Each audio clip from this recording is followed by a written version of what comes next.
Hello, friends, and welcome back to another episode of Spookytober.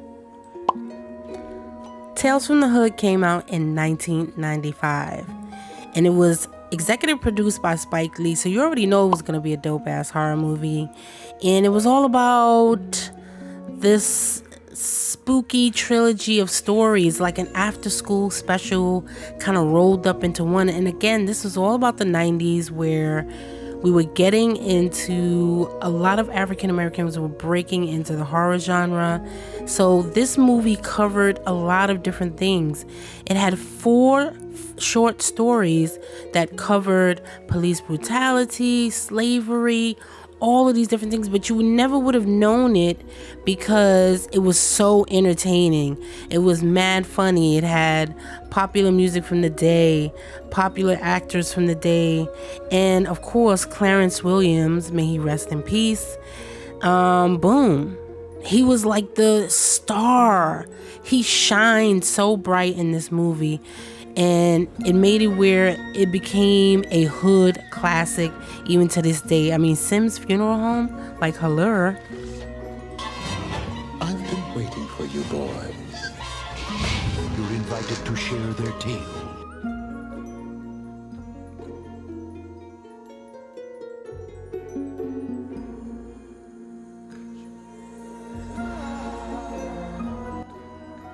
This story was definitely something that made you think.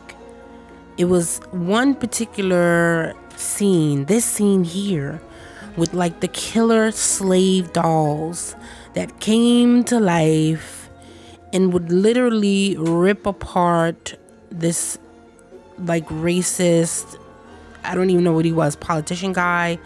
And he came in and he was like owning these old plantations that they have down in South Carolina. You know, all of those places in the South that still have a lot of those plantations. And it was really haunting because they literally ripped him apart and bit him to death. I didn't want to add this. I didn't want to add the footage of that. But because it was like, you know, I felt consumed by it even as a teenager. It was something that was super duper deep for me.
So let's talk about the project. I had quite a bit of fun, as you can see with the face. I really kind of took my time going in with the different values. And I ultimately decided to go with a more untraditional kind of color palette for his face because of the fact that I was looking at the reference photo, kind of looking at him in the movie, and he had such an eerie aura and lots of greens and oranges and reds that kind of like popped off of his skin. So I felt like it was really imperative for me to kind of incorporate a little bit of that in this particular portrait, but at the same time still try to keep it true to my realism roots.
This is a super duper interesting part of the painting process for me is his hair. Hair is like the thing that is like really elusive in the beginning, especially when you first start painting. So you kind of find it so hard to figure out how to paint certain patches, paint certain things. You start painting like strands of like weird ass hair or whatever, or like the little individual hairs, and you don't think of it as like a whole glob. You know what I mean? Like you don't think of it as the whole. So painting his hair is no different than when I first began because his hair is so wild. It was like a wild, crazy afro with several different colors that was like super duper insane. So trying to figure out how to tackle this hair and like do it justice, make it still seem whole and weird and all the things, especially with gouache, was a big feat, but I really enjoyed it. And I think I nailed it a little bit, or I just like kind of did my own little rendition of it. But a lot of people don't know the key to hair is basically just blocking in those big shapes. Once you get those big shapes in, then you can go in with the little strands and the little details. So yeah.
Now, originally in this, like in the reference photo itself, he had on like a black, dark black jacket, you know, the quintessential creepy, cheap, dark black or dark green suit that undertakers wear. No offense to undertakers out there, but you know what I mean, like the quintessential weird kind of like black jacket.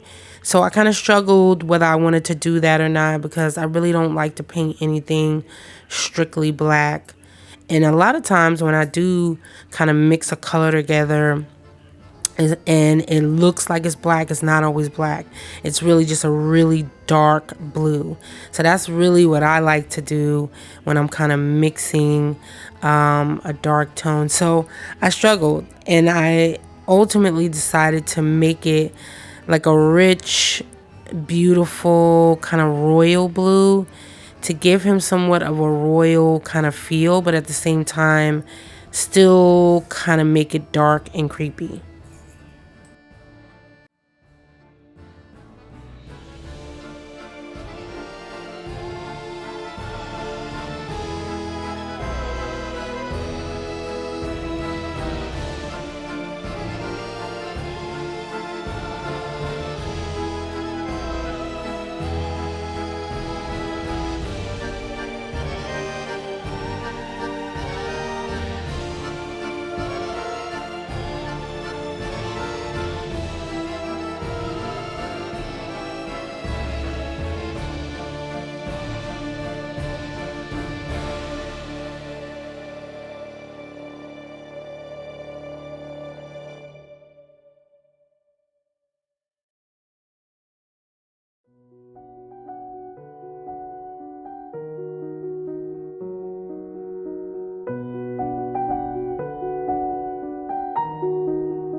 ask me what's going on with this flower.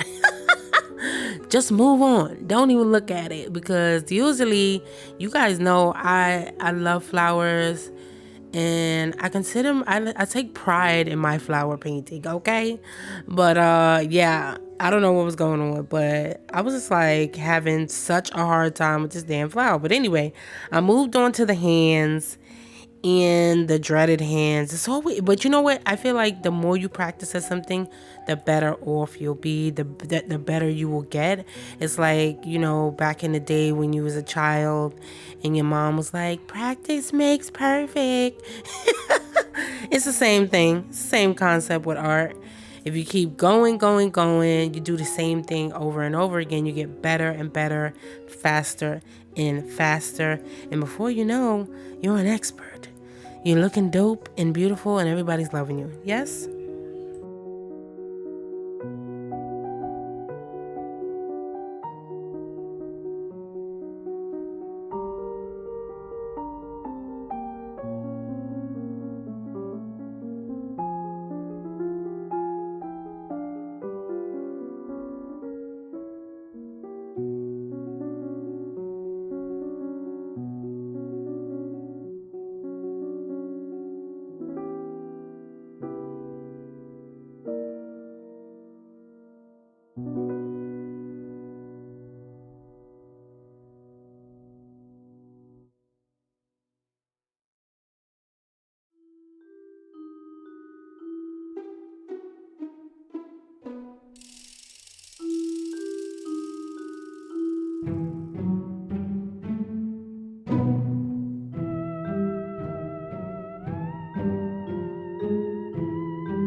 And that's it for today's episode, you guys. I hope you had a spooky good time. Comment below and let me know what you think. Question of the day. What do you think we're going to be doing for next week's episode? Yes, I hope you guys are excited. If you participate along with us, along with Spookytober, you can use the hashtag 10 days of Spookytober, or tag me on Instagram and let me see your work over in the Discord. Join us as we flow through the fun, and I'll catch you guys on the next one. Bye.